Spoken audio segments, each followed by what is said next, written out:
North east Indian ని నువ్వు Chinese Nepal అని చెప్పేసి చంపేస్తారా? ఏంజల్ చెక్మాక్ అయితే 24 years, నేనైతే త్రిపుర స్టేట్ ఉత్తరాఖండ్ లోని జగిసియానా యూనివర్సిటీలో అయితే ఎంబీఏ ఫైనల్ ఇయర్ చేస్తున్నాడు ఏంజల్ చెక్మాక్ అయితే ఫైనల్ ఇయర్ లో జాబ్ వచ్చింది. ఏంజల్ చెక్మా నా కెరియర్ సెట్ అవుతుంది అనుకున్న టైంలోనే ఏంజల్ చెక్మా అయితే చంపేశారు. 9th రోజు అయితే మైకల్ చెక్మా అలానే ఏంజల్ చెక్మా. మైకల్ చెక్మా ఎవరంటే ఏంజల్ చెక్మా వాళ్ళ తమ్ముడు. అయితే వీళ్ళిద్దరు కలిసి అయితే మార్కెట్ కి వెళ్ళారు. డెహ్రాడూన్ లోని సెలావి మార్కెట్ కి ఈవినింగ్ వెళ్ళారు. అయితే అక్కడ గ్రాసరీస్ తీసుకొని రిటర్న్ అవుతుంటే కొంతమంది వీళ్ళని ఆపి రేసిజం చేయడం స్టార్ట్ చేశారు. రేసిజం అంటే ఏంటిదంటే నువ్వు చైనీస్, నేపాలీ, మామోస్ అంటూ డిస్క్రిమినేషన్ చేయడం అయితే స్టార్ట్ చేశారు. నువ్వు నేపాలీ, చైనీస్ అని చెప్పేసి వీళ్ళైతే హేట్ చేయడం స్టార్ట్ చేశారు. ఒక ఇండియన్ ని నువ్వు చైనీస్, నేపాల్ అంటే ఎవరైనా ఊరుకుంటారా? ఏంజల్ చెక్మా కూడా నేను చైనా, నేపాల్ కాదు, నేను కూడా ఒక ఇండియన్ అని చెప్పాడు. ఏంజల్ చెక్మా నేను ఒక ఇండియన్ అన్నందుకు ఆ గ్యాంగ్ నుంచి ఒకడైతే ఏంజల్ చెక్మాని నైఫ్ తో స్టాప్ చేశాడు. స్టమక్ లో అలానే స్పైనల్ కార్డ్ లో స్టాప్ చేసిన తర్వాత ఆ గ్యాంగ్ లో నుంచి ప్రతి ఒక్కరు అయితే అక్కడి నుంచి ఎస్కేప్ అయిపోయారు. అక్కడ ఉన్న మైకల్ చెక్మా అయితే వాళ్ళన్న అయితే హాస్పిటల్ చేర్పించాడు.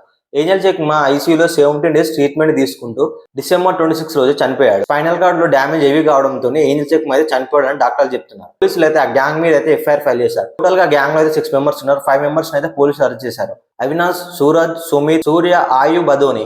ఎవరైతే యగి అవస్థ ఉన్నాడో ఆయన అయితే నేపాల్ కి అయితే ఎస్కేప్ అయిపోయాడు. ఆ గ్యాంగ్ లో నుంచి 5 members అయితే పోలీసులు అరెస్ట్ చేశారు. అందులో 2 members అయితే మైనర్స్ ఉన్నారు. ఈ ఎస్కేప్ అయిపోయిన యగి అవస్థని పట్టించిన వాళ్ళకి పోలీసులు రివార్డ్ ఇస్తామని చెప్తున్నారు. చెక్మా చనిపోతూ చెప్పిన మాటలు ఏంటివంటే we are not Chinese, we are Indians అంటూ చెప్పి చనిపోయాడు. నార్త్ ఈస్ట్ లో 3 days నుంచి అయితే ప్రొటెస్ట్ నడుస్తుంది.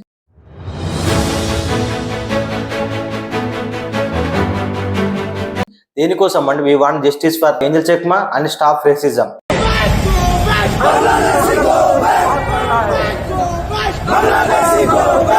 బంగ్లాదేశ్ లో హిందువులను ఊచకోత వస్తుంటే వాళ్ళకి ఎదురు తిరిగింది ఎవరంటే ఈ నార్త్ ఈస్ట్ వాళ్ళే. ఇప్పుడు ఆ నార్త్ ఈస్ట్ స్టేట్ వాళ్ళనే మీరు ఇండియన్స్ కాదు చైనీస్ అంటే ఎలా ఉంటుంది?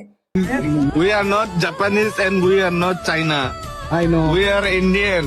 ఏంజల్ చెక్మా ఫైట్ చేసింది దేనికోసం అంటే ఒక క్యాష్ కోసం కాదు, ఒక రీజన్ కోసం కాదు. నేను ఒక ఇండియన్ అని చెప్పినందుకు చంపేశారు. మనం కూడా ప్రతి ఒక్కరం ఏంజల్ చెక్మాకు జస్టిస్ జరగాలని కోరుకుందాం. మనం కూడా ఎవరిని రేసిజం పేరుతో అయితే ఎవరిని డిస్క్రిమినేట్ చేయదు, చేసే వాళ్ళని ఎంకరేజ్ చేయదు. ఈ వీడియోని అయితే ప్రతి ఒక్కరు షేర్ చేయండి. వీడియో కానీ మీకు నచ్చితే లైక్ చేయండి. Thank you for watching. Please do subscribe.